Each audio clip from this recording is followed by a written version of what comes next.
அனைவருக்கும் வணக்கம். முயற்சி திருவினையாக்கம், முயற்சியின்மை இன்மை புகுத்துவிடும். சரிங்களா? இந்த திருக்குறள் ரொம்ப ரொம்ப முக்கியம். எதுக்காகனா, இப்போ நம்ம கொடுத்துருக்க குரூப் 4 கால்ஃபர், சரிங்களா? உங்கள் வாழ்க்கையில் எப்போ நீங்கள் முயற்சி எடுத்துகிட்டே இருக்கீங்களோ அப்போலாம் நீங்கள் உயிரோடு இருக்கிறதா அர்த்தம். முயற்சி இல்லை அப்படின்னா உயிரற்ற ஒரு பொருளை நம்ம ஆகிடும். சரிங்களா?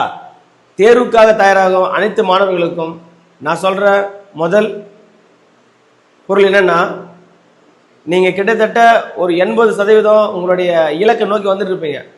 ஆனால் நம்மளால் வெற்றி பெறவே முடியல அப்படின்னு சொல்லிட்டு திரும்ப என்ன பண்ணுவீங்க, திரும்பி பேக் போயிடுவீங்க.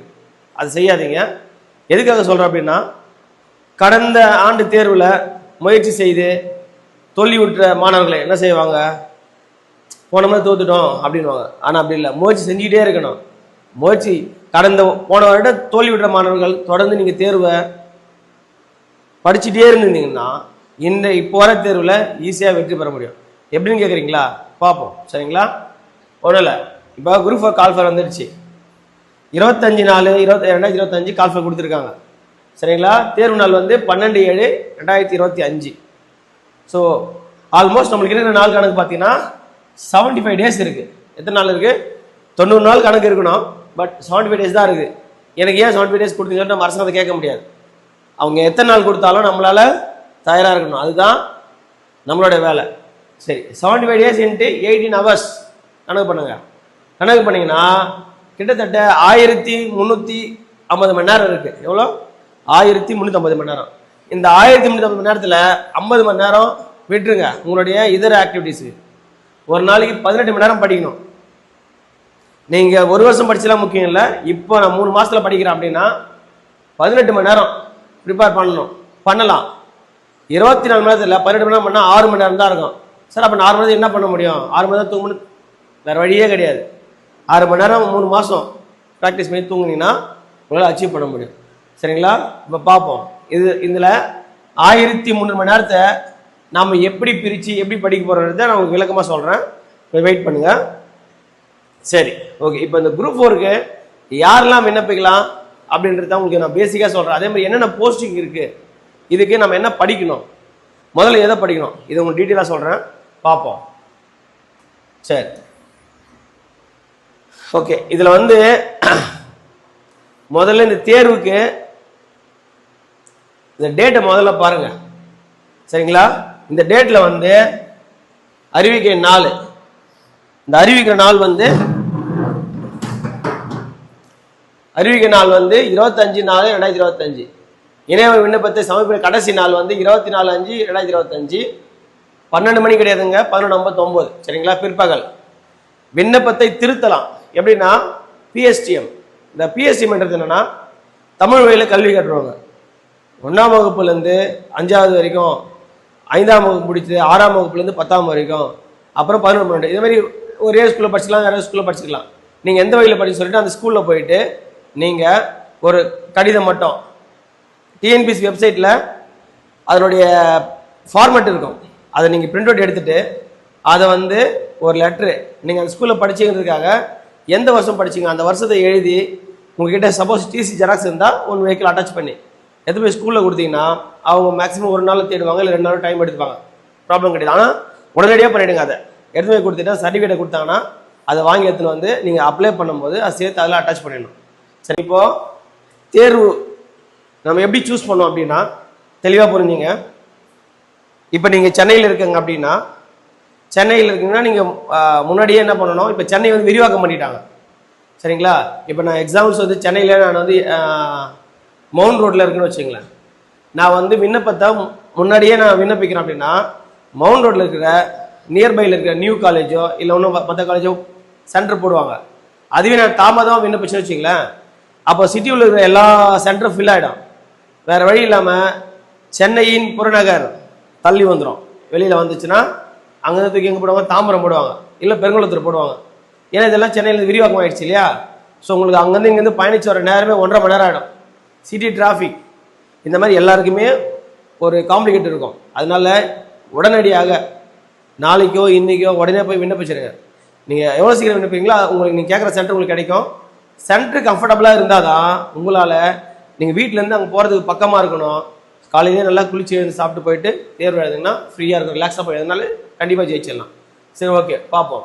இப்போ டைம் சொல்லியாச்சு, அதாவது எப்போ விண்ணப்பிக்கணும், எந்த நாள் வரைக்கும் சொல்லியாச்சு. இப்போ இதில் வந்து என்னென்னா யாரெல்லாம் விண்ணப்பிக்கலாம், என்ன ஏஜ், என்ன குவாலிஃபிகேஷன், இதை பார்க்கலாம் வாங்க.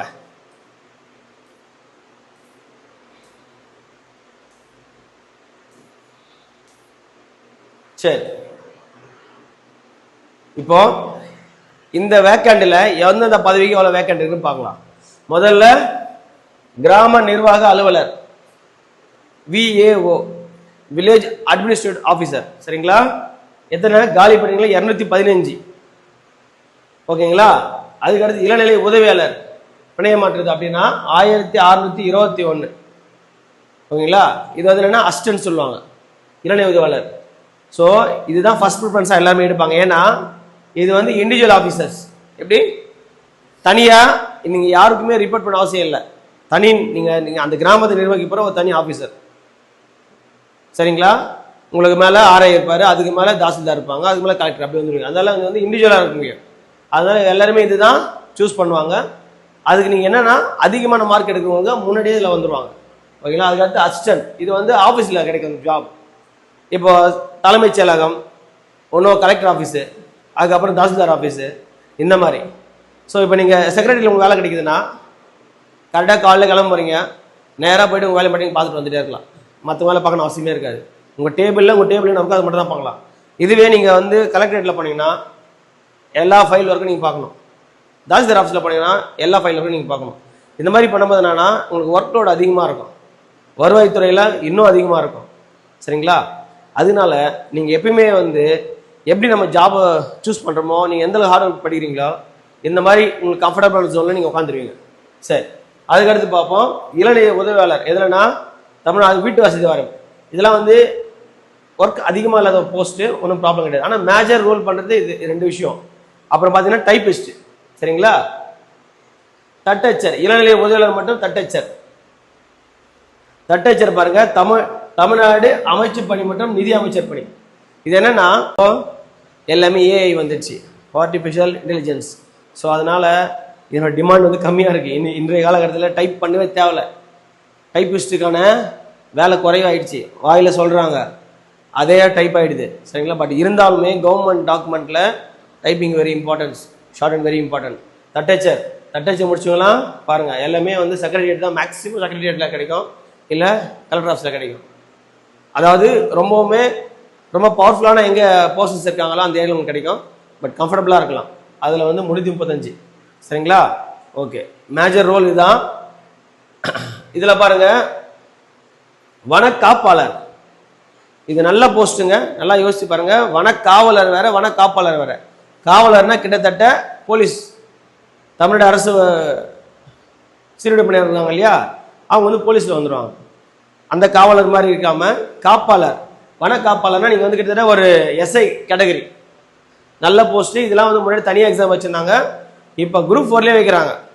முன்னாடி இது வைக்கும்போது கொஞ்சம் டஃப்பாக இருக்கும், ஆனால் இப்போ ஈஸியாக ஆகிட்டாங்க, ஒன்றும் ப்ராப்ளம் கிடையாது.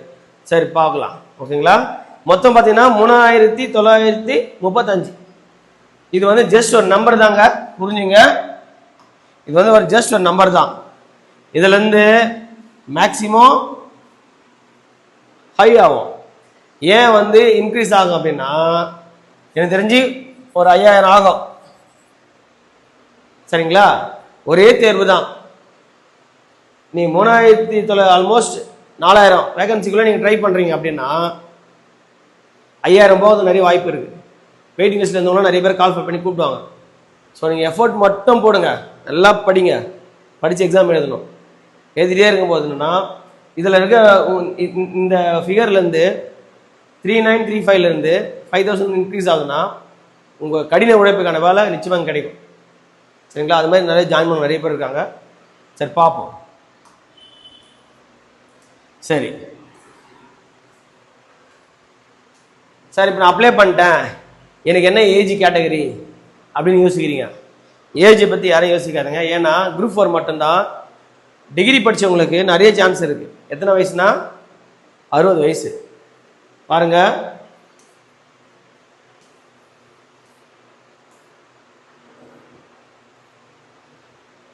குறைந்தபட்ச பொதுக்கல்வி தகுதியை விட அதிகமான பொதுக்கல்வி தகுதி பெற்ற பிற்படுத்த வகுப்பினர், இஸ்லாமியர் அல்லாத இஸ்லாமியர், மிகவும் பிற்படுத்த வகுப்பினர், சிறுபான்மையினர், ஆதி திராவிடர், சரிங்களா? இதெல்லாம் எல்லாருக்குமே உச்ச வயது வரம்பு இல்லை. அதிகபட்சமா இங்க பாருங்க, எத்தனை வயசு? 60 வயசு. ரிட்டையர்மெண்ட் எங்க சொல்லியிருக்காங்க? ரிட்டையர்மெண்ட் வயசு 60. உச்ச வயது 60 வயசு இருக்கு, சரிங்களா? மற்றபடி 10th +2 அவங்க கம்யூனிட்டி கிட்ட மாதிரி இது உள்ள இருக்கு.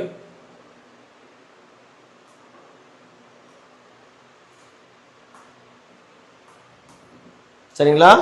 இது உள்ள இருக்கு. இந்த பிடிஎஃப் வந்து நான் கீழே கமெண்ட்ல கொடுத்துட்றேன், நீங்க ஓப்பன் பண்ணி பார்த்துங்க, சரிங்களா? இல்லை நீங்க வெப்சைட்ல பண்ணலாம், பார்த்துக்கலாம், ஒன்றும் ப்ராப்ளம் கிடையாது. சரி, நாங்கள் இதெல்லாம் இது பண்ணிட்டோம். அடுத்து நாங்கள் என்ன பண்ணணும் அப்படின்னா, என்ன படிக்க போறீங்க? இங்க பாருங்க, டைப்பிஸ்ட். நான் டைப் ரைட்டிங் முடிச்சிருக்கேன், எனக்கு என்ன முடிச்சுதான் கிடைக்கும் அப்படின்னு யோசிக்கிறீங்க இல்லையா? அவங்களுக்கு பாருங்க, குறைந்தபட்ச கல்வி தகுதி கட்டாயம், அரசு தொழில்நுட்ப தட்டச்சு மற்றும் சுருக்கெழுத்து தேர்வில் கீழ்கண்டவாறு தேர்ச்சி பெற்றிருக்க வேண்டும். தமிழ் மற்றும் ஆங்கிலத்தில் முதுநிலை, சரிங்களா? தமிழ் முதுநிலை மற்றும் ஆங்கிலத்தில் இளநிலை, ஆங்கிலத்தில் முதுநிலை அல்லது இளநிலை, சரிங்களா? என்னன்னா டைப் ரைட்டிங்ல இங்கிலீஷ் ஹையர், தமிழ் லோயர், அப்படிலாம் ரெண்டுமே போத் ஹையர் இருக்கணும். அது இல்லாம COA சொல்லுவாங்க, கம்ப்யூட்டர் ஆஃபீஸ் ஆட்டோமேஷன் சொல்லிட்டு, அது அந்த எந்த இன்ஸ்டியூட் படிக்கிறீங்களோ அங்கே கிடையாது சொல்லுவாங்க. எல்லாமே இப்போ ஆல்மோஸ்ட் நடத்த ஆரம்பிச்சிட்டாங்க. அதுக்கு வந்து 6 மாதம் கோர்ஸ் நினைக்கிறேன், 6 மாதம் 1 இயர் கோர்ஸ். அது படித்து ரெக்கார்ட்லாம் சப்மிட் பண்ணி எக்ஸாம் பாஸ் பண்ணணும், சரிங்களா? ஸோ இங்கிலீஷில் ஹையரு, தமிழில் லோயரு, அப்படி இல்லையா? தமிழில் ஹையரு, இங்கிலீஷில் லோயர். பட் பெட்டர் நீங்கள் வந்து என்ன சூஸ் பண்ணணும்னா போத் ஹையர் முடிச்சிருங்க, சேஃப்டி ப்ராப்ளம் கிடையாது, சரிங்களா? அது முடிச்சு வச்சிட்டாலே உங்களுக்கு ஈஸியாக ஜாப் கிடைக்குது, நிறைய ஆப்பர்ச்சுனிட்டி இருக்கு. சரி சார், நாங்கள் இப்போ வந்து ஷார்ட் ஹேண்டுக்கு அதுதான் எப்படி டைப்பிங் சொன்னாலும் அதே மாதிரி ஷார்ட் ஹேண்டுக்கு வந்து லோயர் அண்ட் ஹையர், அதாவது ஆங்கிலத்தில் ஹையர், தமிழில் லோயர், ரெண்டுமே ஹையர் இருந்தால் ரொம்ப உங்களுக்கு சேஃப்டி. ஏன்னா அங்கே வந்து காம்படிஷன் எப்படின்னா யார் அதிகமான குவாலிஃபிகேஷன் தான் பார்ப்பாங்க. இப்போ நானும் டிகிரி முடிச்சிருக்கேன், இன்னொருத்தர் டிகிரி முடிச்சிருக்காங்க, சரிங்களா? 2 பேரும் ஒரே இது எக்ஸாமில் ஒரே மார்க் எடுத்துட்டோம். இப்போ வந்து நான் வந்து MA முடிச்சிருக்கேன், அவர் வந்து BA தான் டிகிரி முடிச்சிருக்காங்கன்னா யாருக்கு வேலை கொடுப்பாங்கன்னா அதிகமான டிகிரி யார் படிச்சிருக்காங்களோ அவங்க கொடுப்பாங்க. அதே மாதிரி இன்னொரு விஷயம், எம்ப்ளாய்மெண்ட்ல பதிவு பண்ணி வச்சிருப்பாங்க. இப்போ 2 பேரும் ஒரே மார்க் ஈவனாக இருக்கும் அப்படின்னா எம்ப்ளாய்மெண்ட்ல யார் ரிஜிஸ்டர் பண்ணி வச்சிருக்காங்களோ அவங்களுக்கு ஃபர்ஸ்ட் ப்ரிஃபரன்ஸ் கொடுப்பாங்க. இதெல்லாம் சின்ன சின்ன டிக்ஸ், இதெல்லாம் வந்து இன்னொரு வீடியோ நான் சொல்கிறேன் உங்களுக்கு, இப்போதைக்கு மட்டும் பார்த்துங்க. சரி, இப்போ என்ன சொல்லியிருக்கோம்? என்னைக்கு தேர்வுன்னு சொல்லியிருக்கோம், என்ன வயது வரம்பு சொல்லியிருக்கோம், இன்னொன்று எவ்வளோ நேரம் படிக்கணும்னு சொல்லியிருக்கோம், சரிங்களா? முதல்ல நீங்க வந்து எப்படி படிக்கணும் இதை சொல்ற கேட்டுங்க. உங்க படிக்கிறதுக்கு என்ன குரூப் 4 இப்போ ப்ரிப்பேர் பண்ணது என்னன்னு சொல்றேன் பாருங்க.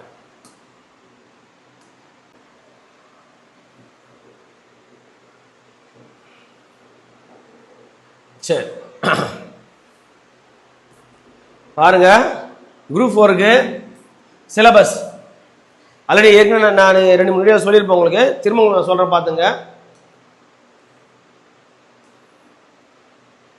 தமிழ் தகுதி மற்றும் மதிப்பீட்டு தேர்வு, தமிழ்ல இலக்கணம், அதுக்கடுத்து வந்து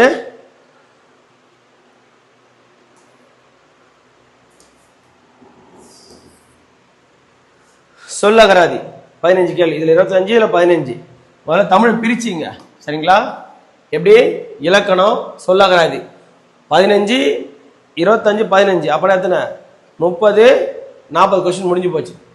பாருங்க, சொல்லகராதில தான் டாபிக்ஸ் இவ்வளோ கண்டென்ட் கொடுத்துருக்காங்க. இந்த கண்டென்ட் எல்லாம் ஒன்றுமே இல்லைங்க, பார்க்க தான் பெருசாக, ரொம்ப ஈஸி படிச்சிங்கன்னா, சரிங்களா? அதுக்கடுத்து வந்து எழுதும் திறன் கேள்விகள், இதில் வந்து ஒரு 15 கேள்வி. இது ஒன்றும் இல்லைங்க, சொற்களை ஒழுங்குபடுத்தி, இது அதாவது இதெல்லாம் வந்து ஈஸி ஆன்சர் பண்ணு. சொற்களை ஒழுங்குபடுத்தி சொற்றொடர் அமைத்தல், இதெல்லாம் ரொம்ப ஈஸியான டாபிக் தான் எல்லாமே. இதெல்லாம் நீங்கள் வந்து கஷ்டப்பட வேண்டிய அவசியம் இருக்காது, பார்த்துக்கலாம். ஓகே, அதுக்கடுத்து கலை சொற்கள், 4வது வாசித்தல் புரிந்து கொள்ளும் திறன். தமிழை பொறுத்த வரைக்கும் அழகு 7. இதுதான் உங்களுக்கு கொஞ்சம் டஃப் கொடுக்கும். ஏன் சொல்லுங்க?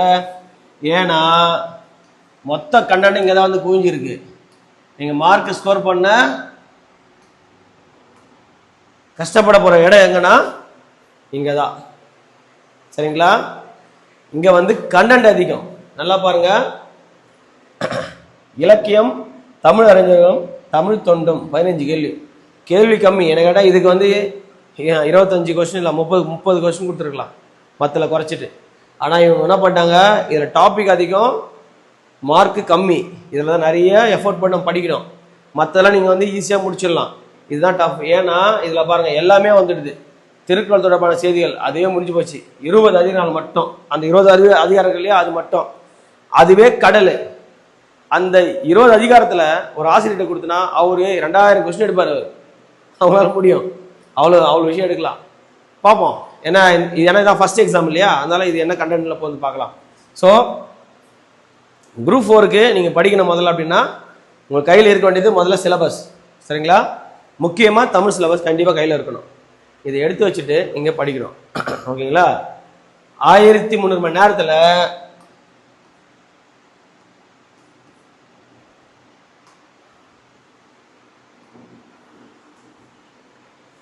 1300 மணி நேரம். Sorry, okay. இதில் வந்து 1300 மணி நேரத்தில் நீங்கள் குறைஞ்சது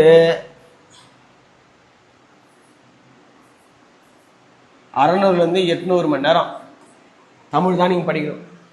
வேறு வழியே கிடையாது. தமிழ் தான் மார்க் ஸ்கோர் பண்ண முடியும். சரிங்களா? தமிழ் படிக்கணும், நியூஸ் பேப்பர் படிக்கணும், டெய்லி நியூஸ் பேப்பர். இந்த கடந்த 3 மந்த்தில் 3 நியூஸ் பேப்பர் படிங்க. நாங்கள் உங்களுக்கு வந்து கடந்த 6 மந்தோட, அதாவது முடிஞ்ச 6 மந்தோடைய கரண்ட் அஃபேர்ஸ் கொடுத்துரும். அது பார்த்தாலே போதும்.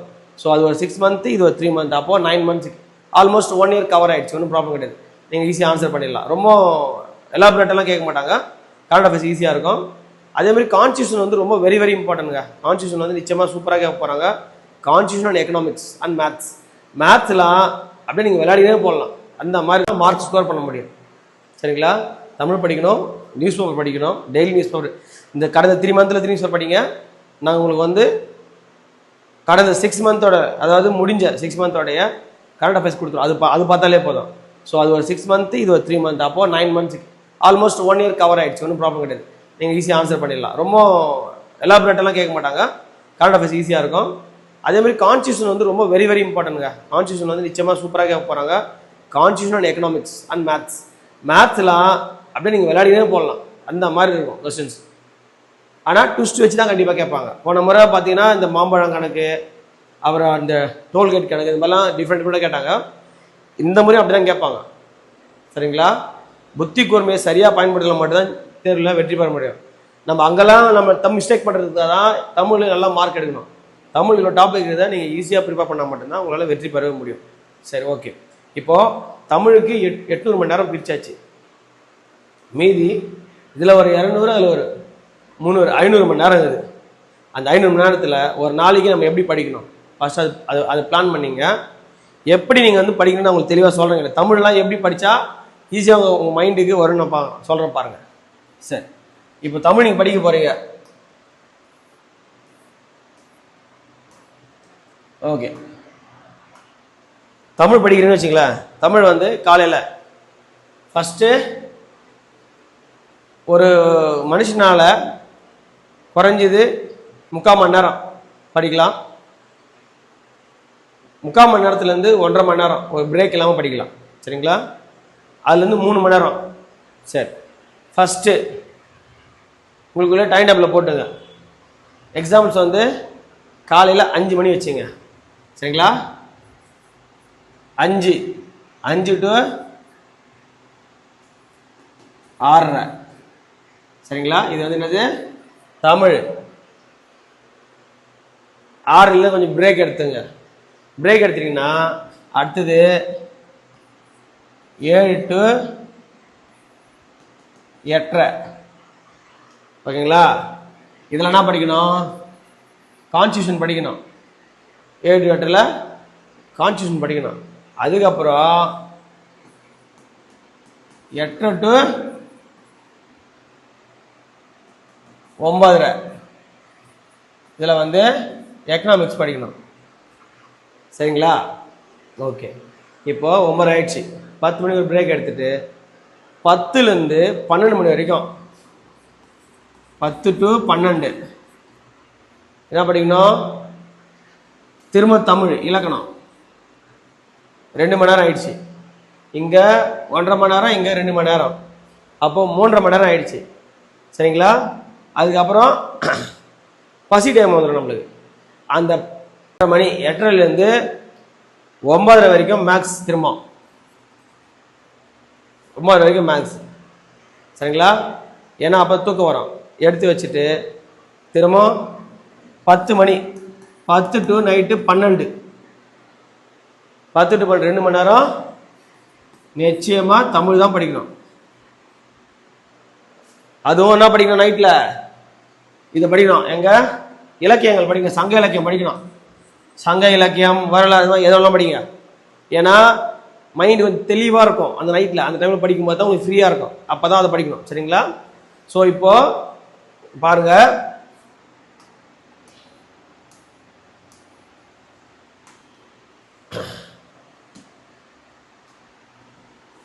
எத்தனை தமிழ் கிளாஸு?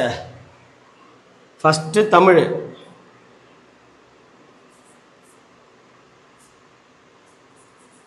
தமிழ் திரும்ப 5 மணிக்கு ஒரு தமிழ், அப்புறம் 11:30 மணிக்கு ஒரு தமிழ், 3:30 மணிக்கு ஒரு தமிழ், நைட்டு 10 மணிக்கு மேலே தமிழ். அப்போ 4 கிட்டத்தட்ட. இதில் வந்து எத்தனை மணி நேரம்? இதில் ஒரு 1.5, இதில் ஒரு 1.5 3 மணி நேரம், இதில் வந்து ஒரு 2 மணி நேரம், இதில் ஒரு 2 மணி நேரம். அப்போது 4 3 7 மணி நேரம் தமிழ். மொதல் சொன்னது எத்தனை மணி நேரம்? 18 மணி நேரம் படிக்க சொல்லியிருக்கேன். இதில் குறைஞ்சது 7 மணி நேரம் வந்துருச்சு. ஆனால் 7 மணி நேரம் போதாது. இதில் இன்னும் இன்க்ரீஸ் பண்ணணும். இன்னும் 5, கிட்டத்தட்ட இன்னும் ஸ்கெடியூல் 5 மணி நேரம் போட்டிங்கன்னா இடையில எங்கே அந்த லஞ்ச் டைமில் 5 to 6 அதில் வந்து ஒரு 2 மணி நேரம் சேர்த்துங்க. 9 மணி நேரம். 9 மணி நேரம் தமிழ் கண்டிப்பாக படிக்கணும். 9 மணி நேரம் தமிழ் படிச்சிங்கன்னா மேக்ஸு அது ஒரு 2 மணி நேரம், எக்கனாமிக்ஸு இது ஒரு 2 மணி நேரம், கான்ஸ்டியூஷன் ஒரு 2 மணி நேரம், 10 15 மணி நேரம். எவ்வளோ? 15 மணி நேரம். மீதி 3 மணி நேரம் நீங்கள் படித்ததை நீங்களே ரிவிஷன் பண்ணி பார்க்கணும். டெஸ்ட்டு போட்டு பார்க்கணும். படிக்கிறது மட்டும் இல்லை, டெஸ்ட்டு போட்டு பார்க்கணும். என்ன டாபிக் பண்ணால் அதை நீங்களே போட்டு பார்க்கணும். அந்த டாப்பிக்கான டெஸ்ட் கொஸ்டின் பேப்பர்ஸ்லாம் நாங்கள் ரிவிஷன் பண்ணிட்டே இருப்போம். ஸ்கெடியூல் போட்டு ஸ்கெடியூல் அனுப்பிச்சிட்டே இருப்பாங்க. ஸ்கெடியூல் நீங்கள் ஃபாலோ பண்ணாலே போதும், வேறு எந்த வேலையும் உங்களுக்கு தேவையில்லை. சரிங்களா? ஓகே, இப்படிதான் படிக்கணும். பார்ப்போம். குரூப் 4 அப்ளை பண்ணிட்டு சொல்லுங்கள். அதுக்கான விஷயங்கள் இருக்குது. நம்ம இன்ஸ்டியூஷனில் வந்து மாற்றுத்திறனாளி ஃப்ரீயாக ஆண்கள் பெண்கள் யாரெல்லாம் படிச்சுக்கலாம். விதவை ஆதரவற்ற விதவை இவங்க யாரெல்லாம் படிச்சுக்கலாம். சரிங்களா? ஆட்டோ ஓட்டுநர்கள், ஆட்டோ ஓட்டியும் நான் படிக்கிறேன் அப்படின்னு படிச்சுக்கலாம். காலேஜ் படிக்கிற ஸ்டூடெண்ட் இருக்காங்க இல்லையா, இவங்க வந்து தங்க ஐடி கார்டு கொடுத்துட்டு இப்போ நான் காலேஜ் ஃபஸ்ட் இயர் படிச்சுட்டு இருக்கேன், ஆனால் டிஎன்பிஎஸ்சி எக்ஸாம் எழுத போகிறேன் அப்படின்னா இதோட எலிஜிபிள் கேண்டிடேட் மீன் நீங்கள் தாராளமாக ஜாயின் பண்ணி படிக்க ஆரம்பிச்சிடலாம். அவங்களுக்கு 50% தான் டிஸ்கவுண்ட் நாங்கள் ஃபீஸ் கொடுப்போம். நீங்கள் வந்து படிச்சிக்கலாம். ஸோ இதெல்லாம் நம்ம இன்ஸ்டியூஷனில் வந்து ஆப்பர்ச்சுனிட்டி இருக்குது. ஸோ அதனால் இந்த கால் ஃபரில் வேலை வாங்க நினைக்கிறவங்க நிச்சயமாக நம்ம இன்ஸ்டியூட் வாங்க, கண்டிப்பாக வேலை கிடைக்கும். Welcome to great Indian IAS institution, Chengalpattu. நன்றி, வணக்கம்.